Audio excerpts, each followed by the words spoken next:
Good morning, guys.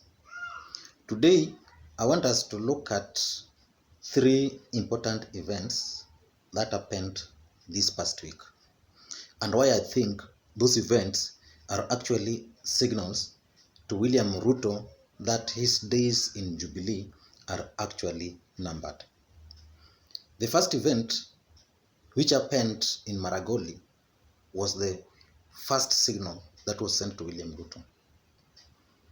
And the second signal was sent during Uhuru Kenyatta's round table interview with the media. And this is one thing we are going to extensively look into, the specific areas. And then lastly, we are going to look at Waiguru demands for Jubilee to conduct elections.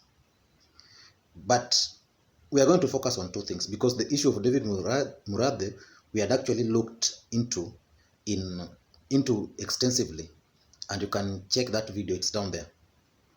But we are going to look at the Uhuru Kenyatta roundtable interview with the media and Waiguru's demand to Jubilee Party to conduct elections. And in fact, they even sponsored hashtag on Twitter.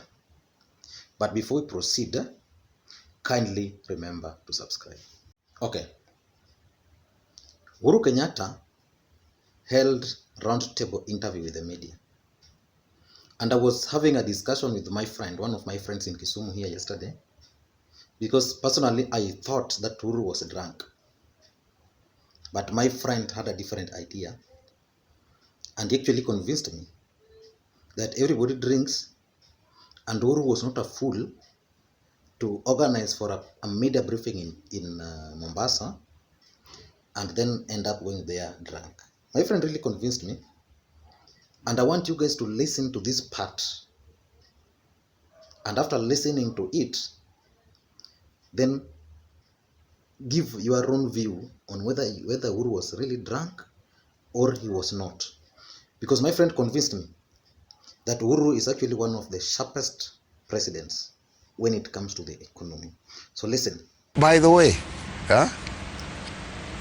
when you talk about our debt, do you know what the debt of the Japanese government is? Or what is Japan's debt? I'm not really concerned about Do you know what the Kenyan debt is? Yes. What is it? As I said. What is it? Right now, some figures at 4.5 trillion shillings. Don't talk about, I said, as a percentage of GDP. Talk like an economist. 56% of GDP. Of GDP? Yes. All right? Yes. What is Japan's debt? I'm not in Japan, so I'm not Japan's concerned about debt is over 100% of their GDP. Japan. Okay? All right? Because, my friend, the issue of debt is not about incurring debt. It's about how you use that debt. Are you using that debt to expand your economy? Are you using that debt to expand your GDP? Are you using that debt to open up your country? Right? Okay. Everybody. From that particular part alone, President Uhuru Kenyatta took that opportunity to challenge Mark Masai.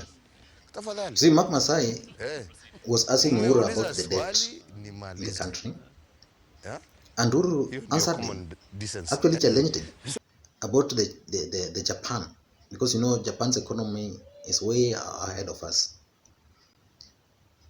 But Mark Masai seemingly was not prepared. So from that alone, you can learn that Uhuru is a very, very sharp guy. And this interview, we can pick some of the issues that he talked about. Uhuru talked about Raila Odinga in that particular interview 15 times. If you go by statistics, he mentioned his brother Raila almost 15 times. Uhuru Kenyatta did not mention his brother or his deputy, William Ruto, during the entire interview. But he made references to him. And at one point, Uhuru almost confirmed that he's going to support the referendum. Remember, William Ruto is opposed to the referendum. He's made this publicly. But Uhuru Kenyatta made it very clear that he is going to support the referendum. If you missed that part, I want you to listen to Uhuru speaking again. During that particular interview, I want you to listen to him again and then conclude by yourself. Now listen to Uhuru. Listen very clearly what he's saying. As a people, right? And this is an agenda, and I want to be very frank. Yeah? This is an agenda that I have engaged Raila for most of this year, right? And other leaders as well who we are trying to bring on board. And it is an agenda I will not. Sisimami, hii tunaendelea naye. And I really believe I have a partner, yeah, in Raila who believes, right? Yeye ni mtu ya ODM, mimi ni mtu ya Jubilee, right? But on this issue, tumeamua ya kwamba Wakenya hawatapigana tena, na lazima tutatafuta njia ya vile tutafanya siasa zetu, right? Kama taifa, yeah? Bila kugawanya Wakenya na bila kuwa na society ambaye imewacha wengine. On that one, he is my partner na tuna drive hii. Okay. Na hiyo nimemaliza. Thank you. Semeni sasa. Hussein Mohammed actually went further and asked him whether he will support the change of structure of government, which is basically asking him indirectly whether he supports the referendum call. And he was blunt again. Uhuru also made it very clear again. So Kenyans must be prepared for a referendum. And in my view, Uhuru is going to support the referendum. And William Ruto is going to oppose the referendum. And that's going to be the departure of the two guys. Ruto will lead the no campaign, and Uhuru and Raila will lead the yes campaign. Basically, that will be the end of Jubilee. Listen to Uhuru Kenyatta responding to that particular question, the direct question by Hussein Mohammed. Listen keenly. Your Excellency, recently in Kisumu, you said we must examine, it's what you're talking about, we must examine the winner-takes-all approach to elections, whether it's a good or bad thing for our country. In the March 9th statement, when you shook hands, you talked about changes that are required in our system of governance.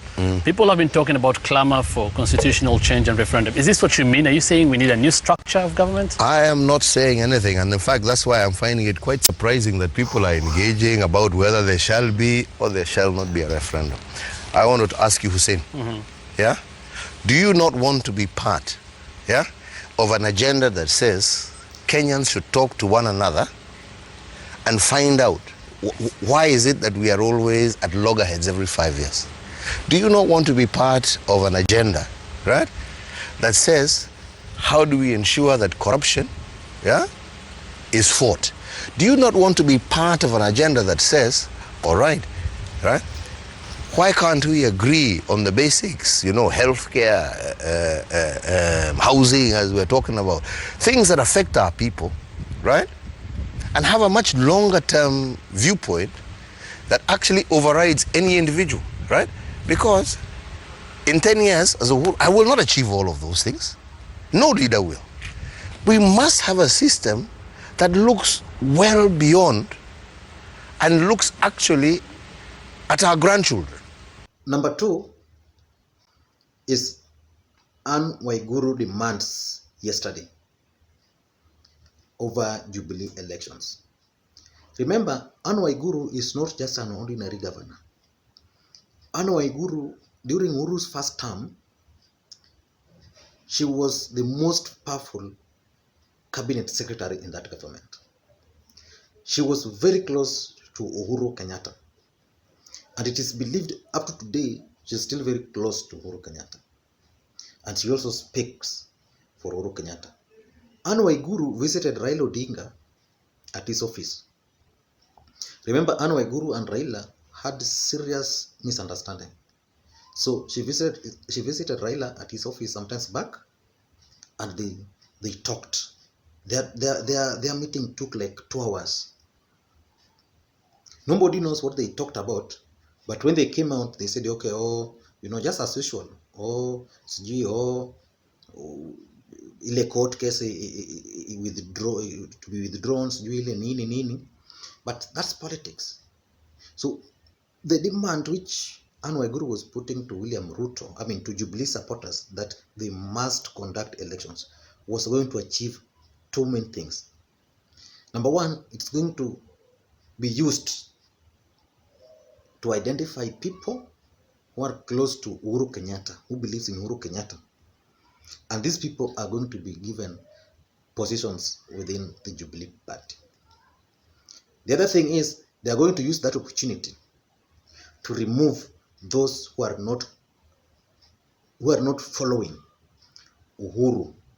Basically, they are going to remove Ruto sympathizers from Jubilee party. Because if they are not going to do that, Anne Waiguru made it clear that the reasons they want the elections is because there are some people who don't follow Uhuru's instructions. For example, she said clearly that they want a party that obeys the president and supports the president fully, including the handshake. Within the Jubilee party, there are two factions. There's a faction allied to William Ruto who is opposed to the handshake. And there's that faction allied to Uhuru Kenyatta who supports the handshake.